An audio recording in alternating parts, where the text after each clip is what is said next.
Akem here, and I'm back with another one. I appreciate you guys for tapping in to yet another Akem'S analysis. This week, we're talking about Power 4 schools who are abandoning their collectives. We got rule changes happening in college football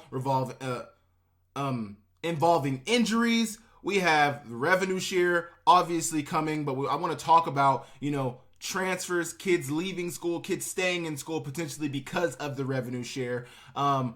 We also have UNLV transfer Matthew Sluke has got a new destination. Sam Herder talked about his biggest surprises and disappointments of the 2024 season, so we're going to take a look at that and give some thoughts about that. Department of Education talking about Title IX. We got a lot of good topics to talk about this week, so please make sure you guys hit the like, subscribe button. Make sure you guys comment down below.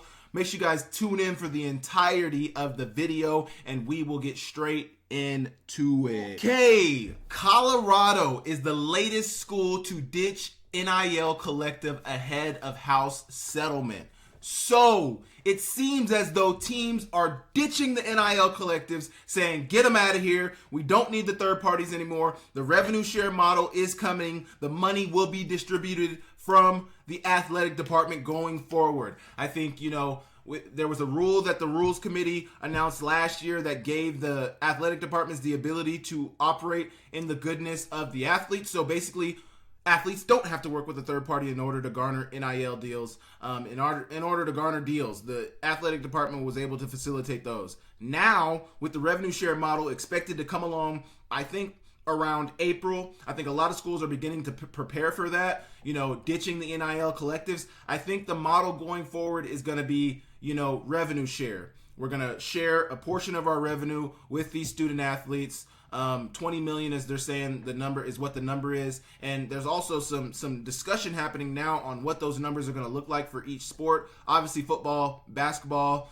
volleyball are some of the sports that earn a majority of the money at a school. But I guess that's not going to determine that's not going to determine the payouts. Now, there's definitely going to be some discussion on, should Title IX matter in this discussion? Because, if I'm an institution, say a Montana or a Montana State, you understand that the football programs are the ones bringing in a majority of the money. Does that mean that necessarily because of Title IX, because of fairness, we're generating all the money, we're the ones bringing in all the dollars, we're the ones bringing all the fans around, but should everybody get an equal piece of the pie, even though everybody's not putting equal ingredients into the pie? So, you guys aren't bringing the same amount of fans that we were bringing around, but you're still getting the same amount of money as we're getting.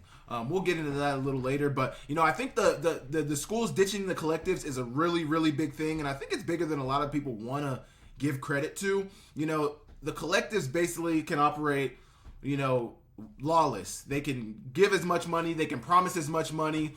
They're out here operating hopefully for the goodness of the university, but a lot of times with these collectives, they're a business as well. They're not non-profits. These collective, which I think is the biggest problem, is the fact that the collectives are for-profit businesses. Collectives should have been non-profit businesses. You're not looking to make a dollar. You're looking to support the university. But at a lot of these schools, these collectives are for-profit businesses. So not only are they taking a fee of every deal that they give to an athlete, but, they have to pay staff, they have to pay a manager, they have to pay social media people. They're a business entity as well. So I think getting the collectives out of the way and allowing the universities to be the main source of where this money is coming from, because the universities are nonprofit, or universities are for profit, but the universities aren't operating trying to make a dollar off of these student athletes. The universities are simply trying to provide the best college experience, trying to provide the best athletics experience, trying to provide the best academic experience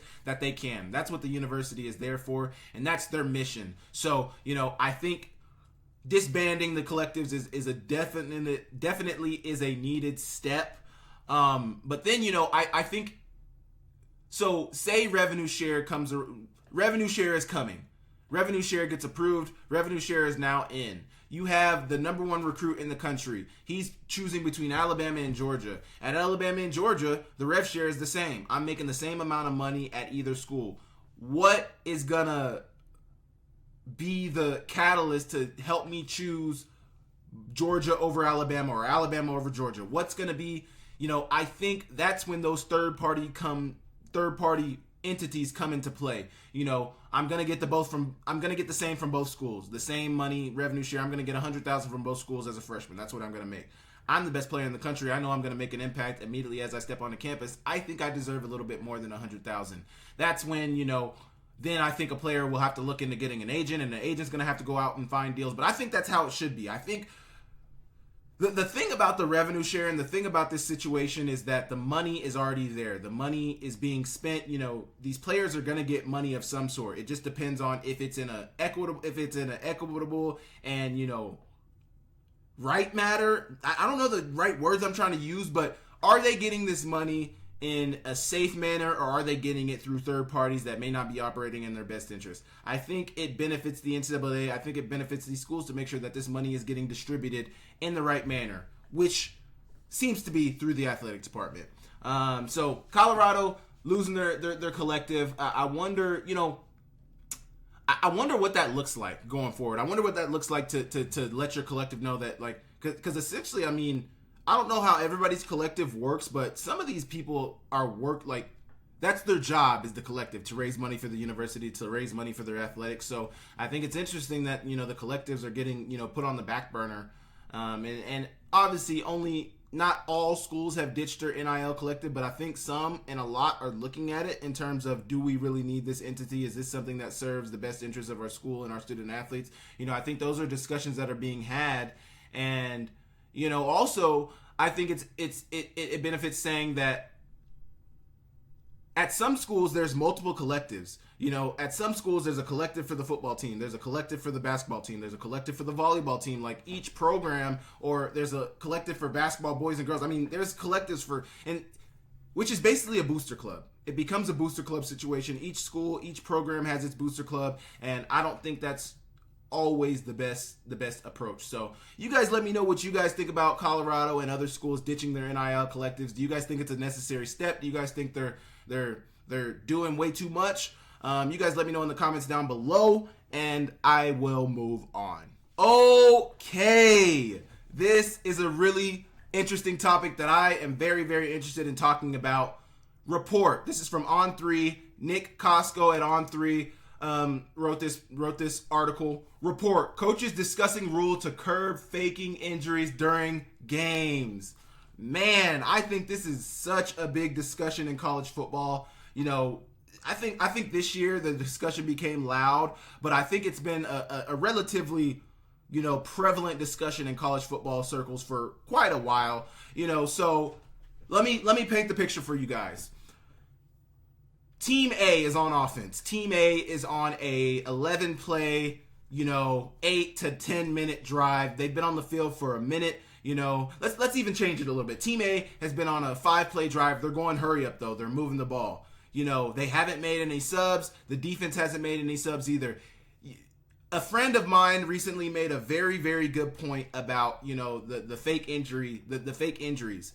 Although, it's gamesmanship, although to an extent people don't like it because it slows the momentum down of the game, he makes a good point from the fact that, it is unfair that defensive players, you can only sub on defense if the offense subs. And it's not that, you have full capability of subbing if you want to sub. But if you sub as a defensive player without an offensive player also subbing, the offense doesn't have to give you the requisite time to get set up on defense. They don't have to give you the requisite time to make those subs. But the offense can sub whenever they want, and the defense, has to bend the knee to that. They have to, they have to conform to that. They have to agree with that. They can't, there's nothing they can do. So I think from that standpoint, it looks a little unfair from the defensive standpoint where, if we've been on a 10-play drive, the offense hasn't subbed because woo them, they have good conditioning, but we don't have the greatest conditioning, but we aren't able to sub because if we try to sub and they snap the ball while we're subbing, we're going to get 12 men on the field, or we're not going to have enough players on the field, or, we're just going to be caught with our pants around our ankles. It's a tough situation to be in from the defense. So I understand it from that standpoint, but also, the fake injuries are becoming a problem, man. They're becoming a problem, man. You see a guy go down, he grabs his calf because he's grabbing his calf or his hamstring because that's the most common, I'm cramping. They get up, you see them a couple plays later, and they're standing up, they're jumping around, they're laughing, sometimes they even jog off the field. They fake an injury, they stop the game, and then they jog off the field. I mean, a lot of times these guys jog off the field, but sometimes they look really good. They don't look like they've just gotten through an injury. So from that standpoint, from, a coaching standpoint, I understand it. But I mean, there's also this thought of, this is gamesmanship. This is part of, coaching. This is part of, playing the game. This is part of, the theatrics and it's part of the game, it's game planning. It's, I don't know. I just think it's something that's been a part of the game for a long time. And I think it's I don't know. Part of me doesn't 100% disagree with it. I think that if you don't like it, find a way to beat it. If they're gonna snorkel, if they're gonna, say a guy has a cramp or whatever, and have him sit down on the field, make him pay. But also from the standpoint of an offense, that is moving the ball, it is a little unfair that the only way they can stop the ball is to fake an injury or call a timeout, and no other way are they going to be able to get subs on the field. It's tough, but I think, you look at this article, and, the coaches are starting to discuss it. And, I think the rule that they're looking at, something that I saw be pushed out there as to what the rule change could potentially be, was this. This is a Ross Dellinger report. But the article that I'm reading is from On3, obviously. But Ross Dellinger said coaches are discussing a rule for fake injuries during games. Any injured player would be sidelined the rest of the drive. Coaches could use a timeout to reinstate a player. So there's a lot of discussion about this. There's a lot of questions about this, and let's just think about that for a second. Any injured player would be sidelined the rest of the drive. Coaches could use a timeout to reinstate a player. What if a player just has a stinger and only needs a play or two out of the game, but they certainly need a play? I guess the fix is, if you get injured, if you can get off the field, you must get off the field. Don't force us to stop play for your injury. Don't force us to, get off the field if you were injured. But also, it's tough from a defensive coordinator standpoint, because it's like, if you're hurt and you can't go the next play, but you can get off the field, coaches would prefer that you just stay down and don't get off the field, because you put your defense in a disadvantage if you just run off the field. Because depending on what the offense is doing, if they don't also stop play, your defense is at a disadvantage. So I think from that standpoint, it's like, man, like, if you go down, if you get hurt, go down. You have to go down. But now you're also putting coaches in a compromising position, because it's like, if you tweak your ankle and you can't play for the next play or two, go down. Run off the field, But in this standpoint now, with this rule change, if this is going to be truly a rule that goes through, with the new rule, it would mean that even if you get a stinger and can go back in that drive, if you get injured and you force your coaches to come on the field, you cannot come in during that drive. I think they're thinking the right way about it. They're on the right track of what needs to be the fix for this situation, but I don't know if they're 100%. I think they're thinking the right way about this situation, but I don't know if a whole drive is the answer for that. I don't know if sitting out a whole drive is the answer for that. You guys let me know in the comments what you guys think about this. Do you guys think a player should have to sit out the whole entire drive if they go down for an injury? I think the issue, if coaches really do have as big of a problem with it as it seems, they definitely need a fix for it. But I don't know if sitting out the whole drive is the fix for it. I think it has to be a retroactive penalty. I think you have to go back and review the film, and I think you have to penalize universities for it. Start fining them, start taking their money, maybe even potentially penalize coaches, start fining coaches, because it's ultimately a coach's decision. I think it needs to be retroactive. I don't think you can make a rule in the rule book that says players can't come back in because there's so many. It's so hard to discern some of these situations. A lot of injuries that happen in the game of football are genuine injuries, and it sucks that it's just like any discussion. A few bad apples can ruin the whole batch, or make a perception that the whole batch is ruined, when in reality it's only a few people who really make it bad for everybody else. So I don't know if the rule that they're looking at with the whole drive is the answer, but I think they're on along the right track of thinking about this situation, and I think they're going to come to a compromise eventually. But you guys let me know in the comments what you guys think about this. Do you guys think it needs to be a whole drive? Do you guys think it needs to be, you go down for an injury, a minimum of 3 plays? And that might be actually the real answer to it, is like a minimum of at least 2 to 3 plays, 3 to 4 plays. You can't come back in the next 3 plays. You go down for an injury, 3 plays, you're out. And I think it needs to be thought about in a way where, what is the time that it takes to genuinely address an injury of a player? What is the time that it takes to genuinely maybe wrap an ankle, to maybe, give somebody a heat patch for a calf? And I think that might be what sparked the whole drive debate, because it's like, when somebody goes down for a genuine injury, I think for the most part, it takes the rest of that drive to really address whatever issue it is, whether that be you need massaging for a calf or a hamstring due to a cramp, you need your ankle wrapped for, you sprained your ankle, you need your elbow looked at, you need a cut healed up, bandaged up and everything like that.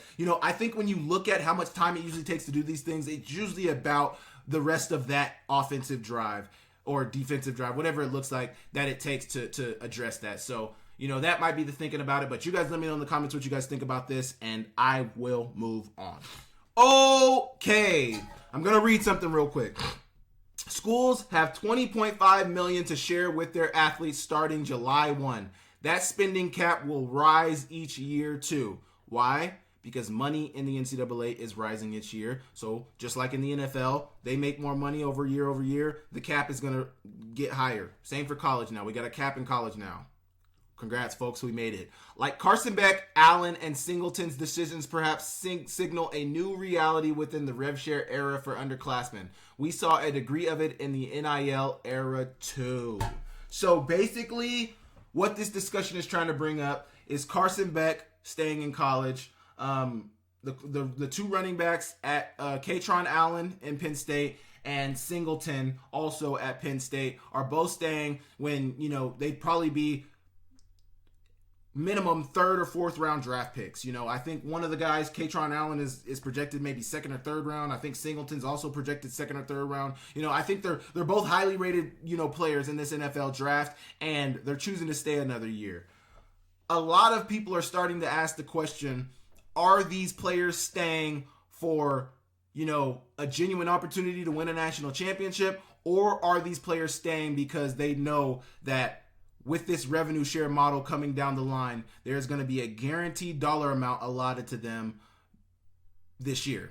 You're not going to have to go out and look for an NIL deal. You're not going to have to go out and earn your name. You're not going to have to go out and earn an NFL contract. You're not going to have to go out and potentially earn a spot on an NFL squad. What you're going to have to do is maintain your spot on the college team that you're already on, and you will get paid in a couple of months.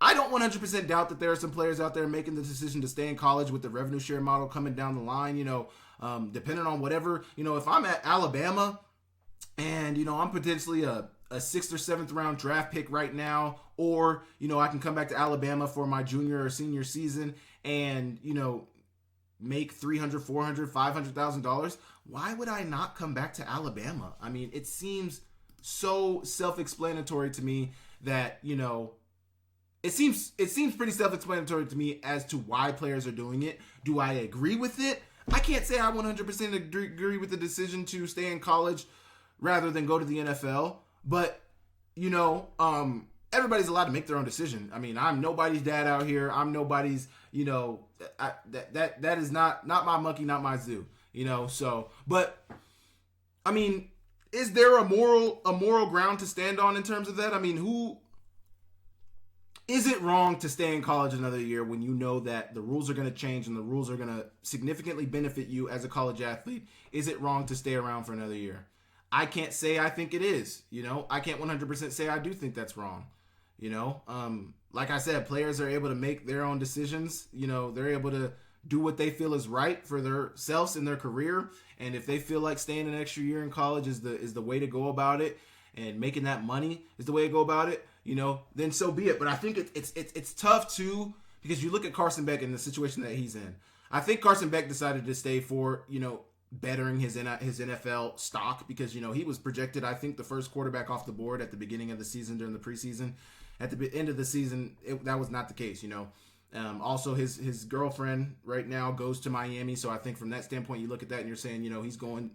There's a lot of personal reasons why Miami and staying in college makes sense for him. But for the Penn State running backs, I think is one of the biggest situations where it's like, man, like, you guys have an opportunity to be really high draft picks, maybe not first round draft picks, but second, third round draft picks.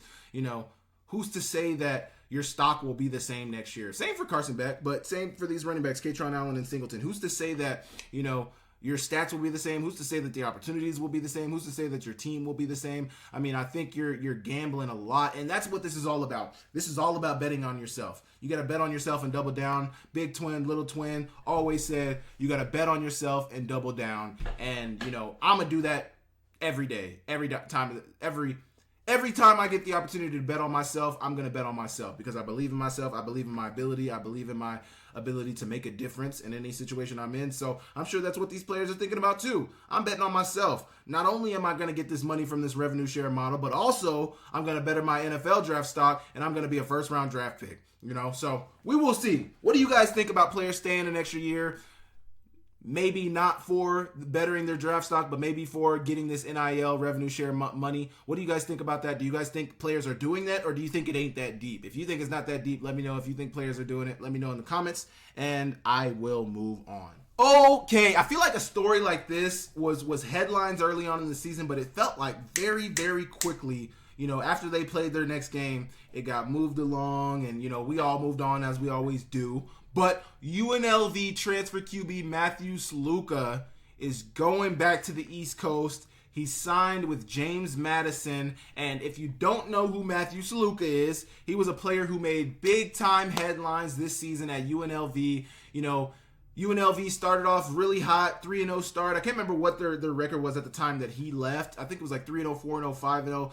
They were undefeated, off to a really strong start. I think it was after their 3-0 start, though, because they had beat Kansas. They beat, Syracuse. It might have been Syracuse. They might have lost Syracuse, but they beat like some good competition, really good competition, and they were looking really good. Matthew Sluke then comes out and says, out of nowhere, really for everybody outside of the UNLV situation, it was out of nowhere, but he mentions that I was promised this NIL money. There was dollar amounts that I was told I was going to get. I've asked the administration, I've asked the collective, I've asked everybody, when this money will be paid to me. This money has not been paid to me. So in order to protect myself, protect my eligibility, protect my future, I have to opt out for the rest of the season. I won't be playing for the rest of the year. And, good luck to my teammates, but I'll be transferring from UNLV at the end of the season. And yeah, it is what it is. Off to a great start, playing great, earned the starting job at UNLV after transferring from Holy Cross, and is just going to sit out for the rest of the year. Well, he's now going to James Madison. I don't know if there was ever any clarity given on the issues that he faced at UNLV in terms of his money. Here's the On3 article from Nick Schultz that was released this past week, and I'm going to read a little excerpt from this article. Sluke announced he was taking a red shirt after UNLV's 3-0 start to the year due to representations that were not upheld, in quotes. After he enrolled, On3 confirmed Sluke was verbally promised a $100,000 NIL deal, but only received a $3,000 relocation fee. Friends of UNLV, UNLV's primary NIL collective, provided a statement to On3 about the matter. It confirmed there was no formal, in quotes, offer made. To clarify, there were no formal NIL offers made during Mr. Sluke's recruitment process. The collective said, additionally, friends of UNLV did not finalize or agree to any NIL offers while he was a part of the team, aside from a completed community engagement event over the summer. Sluke's agent, Marcus Cromartie of Equity Sports, told On3 a $100,000 was a minimum promise from the UNLV collective. Instead, Sluke only received $3,000 as a relocation fee. And I think this is why I said earlier in the show that collectives got to go, man, because all of this is just he said, she said. Obviously, nobody's releasing any text messages, any phone call transcripts, any of that. But One side is saying that we were promised this money. Another side is saying we never formally. And see, notice, and this is why when it gets to the courts and why it becomes a legal issue, they all have to be like particular with the words that they use. It confirmed there was no formal offer made. They didn't say there was no offer made. There was no offer put in writing to where Sluke could sign on the dotted line, which to me is still shady. There was no formal offer made. So you're saying that there was an offer made, it just wasn't formally written out in a contract to where he could sign, which on Sluke's part is your mistake. You should have signed a formal agreement. You shouldn't have committed to UNLV until there was something in writing, and your agent should have told you that too. Your agent, there's a whole lot that goes into this discussion, and it adds to the NIL discussion, particularly being don't go anywhere unless you have agreements put in writing that will hold up in court. Don't commit to anything. Don't say, yeah, I'm going to be here. When somebody tells you they got this money for you, don't, I need to see it in writing. I'm sorry. Me and my agent need to see it in writing.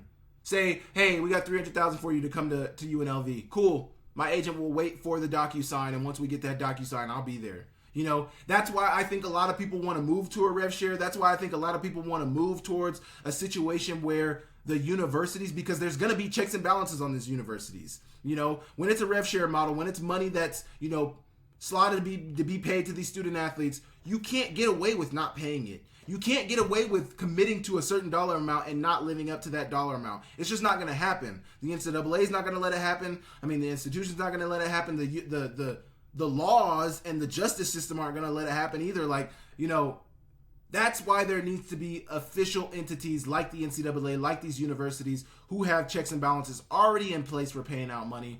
I think that's why it's moving in that direction, because if I'm like on the outside looking in, I fully understood where Sluke was coming from. You know, it was promised, he was promised this money, wasn't giving it to him. So why am I still giving my time and effort to your university? Sure, that's your point of view. From my point of view, though, as an outside observer, objectively looking at the situation, collective's in the wrong. You're in the wrong too, though. Why would you go there with this money in mind without having any commitments on the table, without having a written agreement where you can go to a judge and say, look, they signed this. There was a notary that also witnessed the signing of this document. You know, there was all the steps taken so that this is a legally binding agreement. They did not fulfill their legal requirements in this legally binding agreement. Therefore, I want to sue for damages. You can't do that, because just because I said I'd give you $100,000 over a phone call in March doesn't mean I have to live up to that. Does not mean I have to live up to that. You know, which is not right. I don't agree with that. Like, if somebody says they're going to do something, I believe they should do it. But legally, just because they said they were going to do it doesn't mean they have to.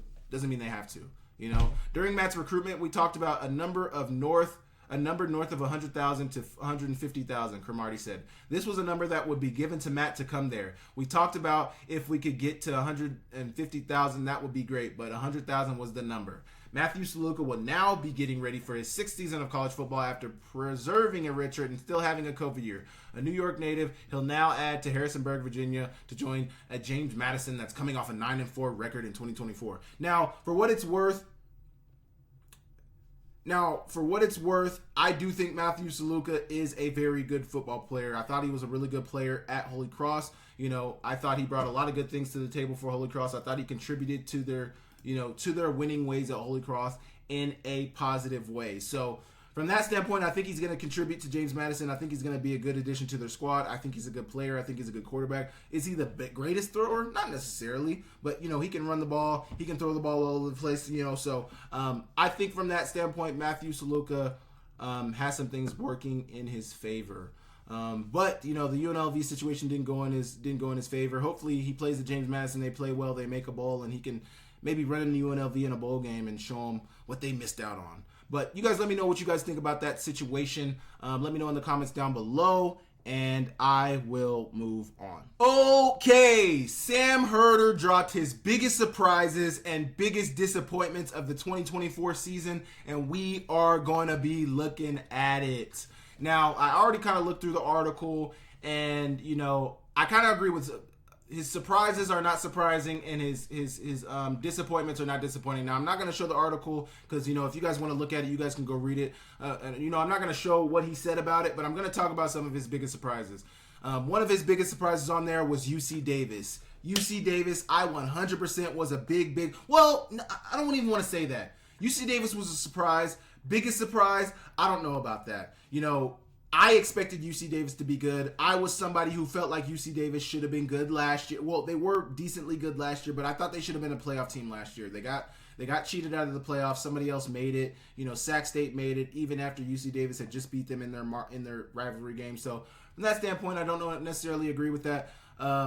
But they were a surprise in terms of being a highly seeded team, and Land Larson, Miles Hastings, some of the players that they had on their squad played really well last year. So good from that standpoint. Big surprise, UC Davis. Biggest surprise, I don't know about biggest surprise, but they were a big surprise to a lot of people for them to be playing as late in the season as they were playing, being seeded where they were. So I agree with that one. Biggest surprise, not necessarily.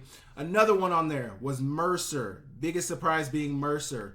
They had a really good defensive team, took away the ball at a high rate, played good football, not great football. They held teams to low scoring totals, but their offense was able to do some things. Mercer definitely surprised me. I don't even know where Mercer's at. A lot of those like Mercers and Campbells and some of those smaller schools, it's hard to tell where they're at. I think Mercer might be in like Georgia. They play in the SoCon. I have no idea where Mercer's at, but you guys can let me know. They're definitely a surprise to me. They were a seeded team this year. I think they were the 7th or 8th seed, but they got a seed this year, and I guess their final ranking was number 8. I can't remember what their seed was.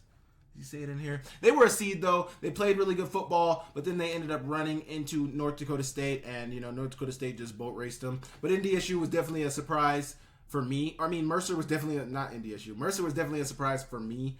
I didn't foresee them doing that. Now, this is an interesting one.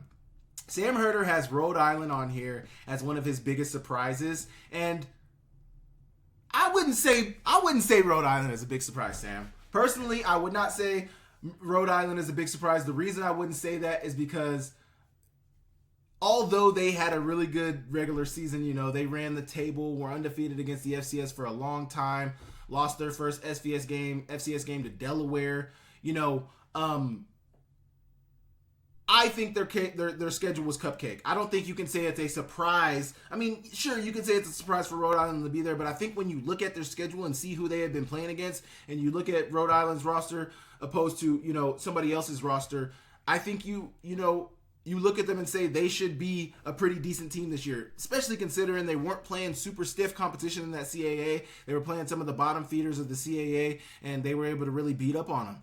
So, I don't think they're a surprise for them to be there. I think the only reason you say it's a surprise is because of their 2023 record. You look at how they were in 2023 and then look at how they were in 2024. From that standpoint, yes, it's a surprise. But from looking at their schedule and seeing who they were playing against, I don't think it's a surprise. Another one on here of the biggest surprises is ACU. I would say this about Abilene Christian. I think the whole UAC was a big surprise for me. Even Southern Utah not making the playoffs, having one of the leading rushers in the country on their team, that's a big surprise. Tarhi Lamson, he was a Walter Payton Award finalist. You got ACU being a playoff team. You got, I'm going blank, Tarleton being a playoff team. You got, what's that last UAC team I'm thinking about? Eastern Kentucky being a playoff team. They had 3 playoff teams this year. And this is a conference that took teams from the OVC Big South, took teams from the Big Sky, took teams from, the Southland. They kind of took a bunch of teams from a bunch of different conferences, teams that were looking to leave their conference to come to a better conference, and form this United Athletic Conference. And they didn't just get 3 teams in the playoffs. They got teams that got into the playoffs and advanced to the next round and were very, very competitive at that. Abilene Christian was very competitive. They were not an easy out. Tarleton was not an easy out. They had a receiver, Darius Clemens, who went absolutely stupid against South Dakota, who made it to the semifinals. So, when you look at the United Athletic Conference, I see Abilene Christian on there, but I'm going to give it to the entire United Athletic Conference. They absolutely balled out and showed why they deserve some respect in the FCS. So those were 4 of his biggest surprises. Biggest disappointments. Number 1, he doesn't have them numbered, but at the top of this list is Sacramento State with a preseason ranking of number 8. I don't think anybody saw Sacramento State being as bad as they were. Couldn't get a stop on defense.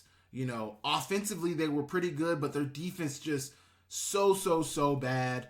Not enough playmakers on offense. Obviously, Carson Conklin was a great player, is a great player at Sac State, and is a really good young quarterback that has, could have won, Big Sky Rookie of the Year, Big Sky Freshman of the Year last year. But, they have good pieces. I don't think they have enough good pieces. They had Marshall Martin previously. They had some receivers that could make things happen, and they had some talent in the backfield. They had a lot of pieces, and their offensive line was good. I think now the talent has been falling at Sacramento State until you see what you saw this year. They were a playoff team, played in the quarterfinals in 2023, and then, or in the second round of the playoffs in 2023, and then this year, they can't even, barely win a Big Sky game. 3-9 overall record. I mean, it was just bad for Sac State, and they're looking on the up and up now with some of the things that are going on in Sac State, looking to go to the Pac-12, looking to build a new stadium, all those NIL commitments, new head coach with a flashy offense. I mean, things are looking good at Sac State, but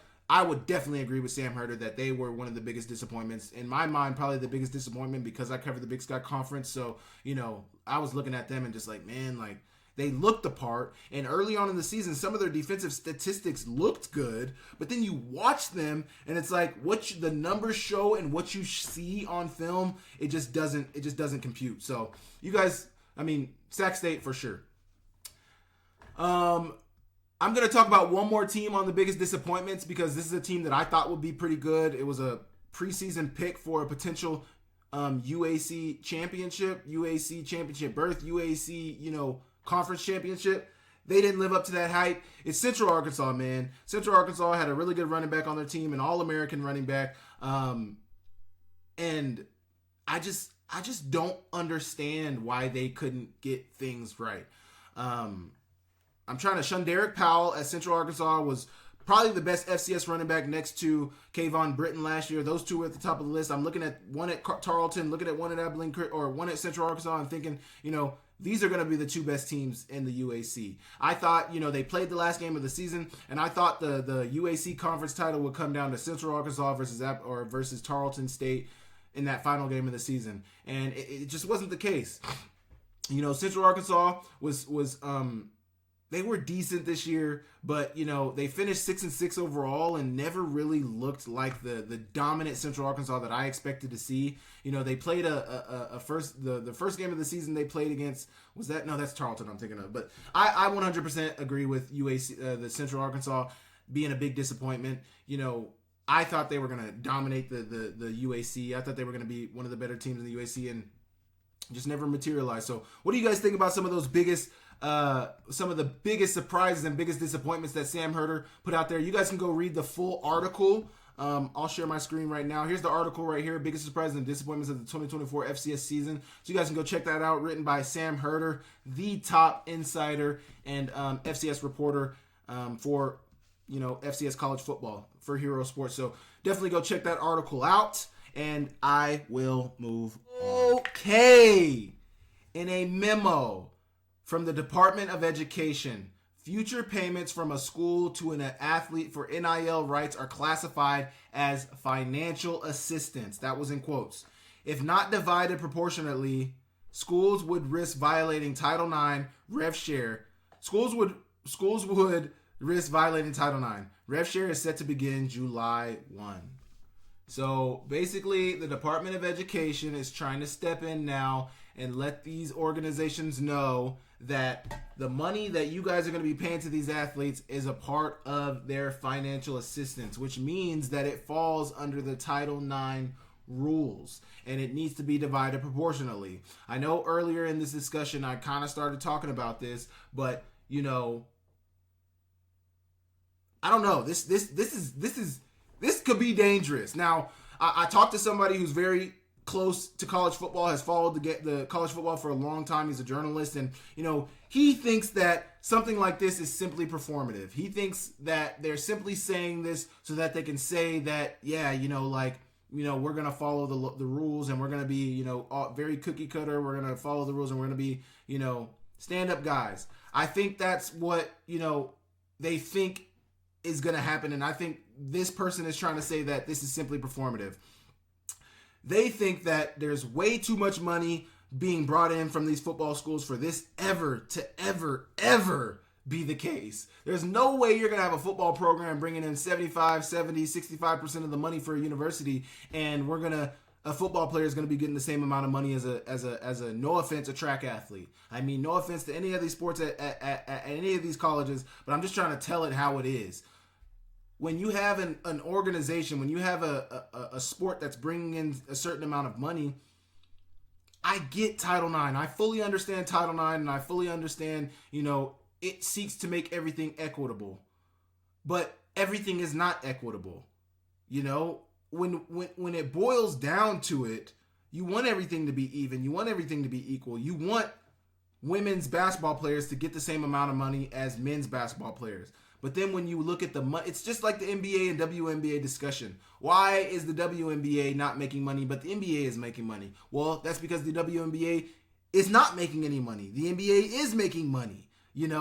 Like, nobody's going to the WNBA games, which has changed. A lot of people are going to WNBA games. They have grown in their support. I mean, the sport is in a great spot, and I hope it continues to grow. But previously, when this discussion was had, it didn't make any sense to pay WNBA players the same as NBA players because that's bad business. The P&L doesn't make sense. We're not making enough profits to justify paying these women these exorbitant amounts of money.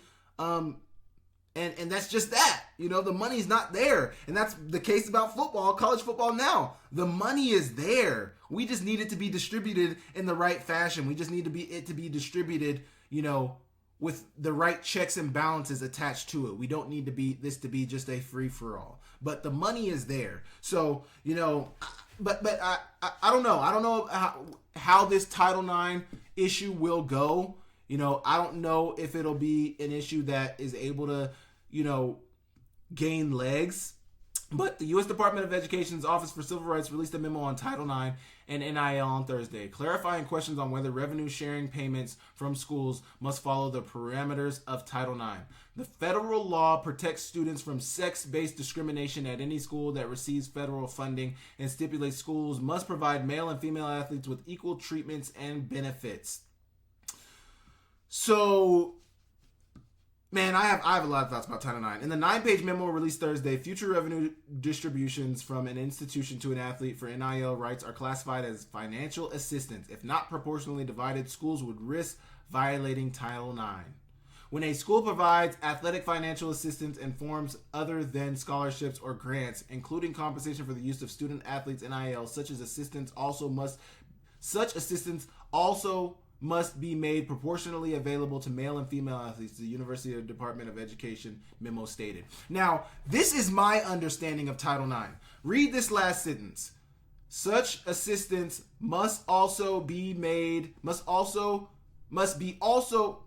such assistance also must be made proportionally available to male and female athletes. Such assistance must be made proportionally available to male and female athletes. So it doesn't say that each male and female athletes have to get the same amount of money. But such assistance also must be made available to male and female athletes. So, the way it's been interpreted, in my opinion, at the high school level is, so for example, if a school is doing fundraising, say for example, the boys football team at Sentinel High School is doing fundraising, and they did very successful. They raised $30,000 to $40,000. Everybody's happy. But the girls basketball program, wasn't given the same opportunity to use the same platform that the boys platform was. That is when, Title IX becomes an issue.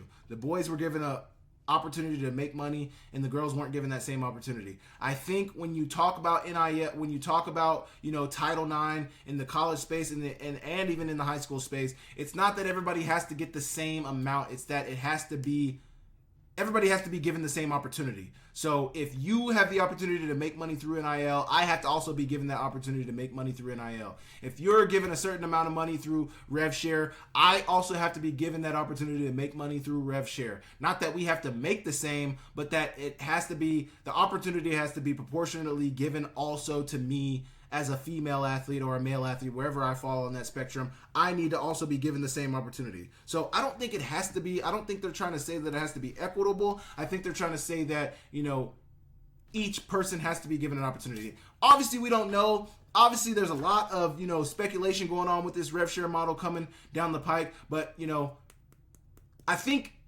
with the release of this memo, they're trying to let people know that, tread lightly. Don't just go out here and make it,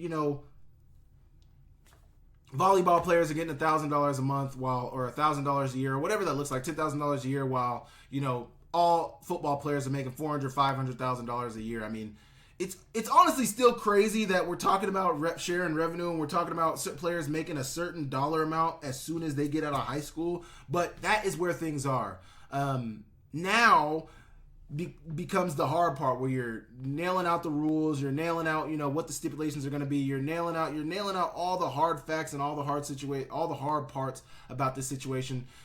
That's what it's really about. So you guys let me know what you guys think about Title IX potentially being inserted into the conversation. What do you guys think about it? Do you guys think Title IX should be inserted, or do you guys think Title IX has no role here? You guys let me know in the comments, and I will move on. Okay. New. In a precedent-setting move that may spark landmark legal action among schools, Wisconsin DB Xavier Lucas, who signed a rev share deal with the University of Wisconsin, is transferring to Miami. His attorney Darren Heitner tells Yahoo Sports.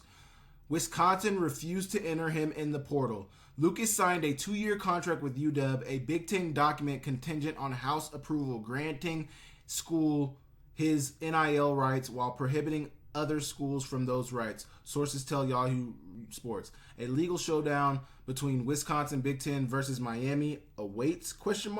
So basically, this DB is leaving the school after signing an agreement that would have been, but the thing is signed an agreement that basically says that he's locked in for the next 2 years with University of Wisconsin with the revenue share model coming down the line.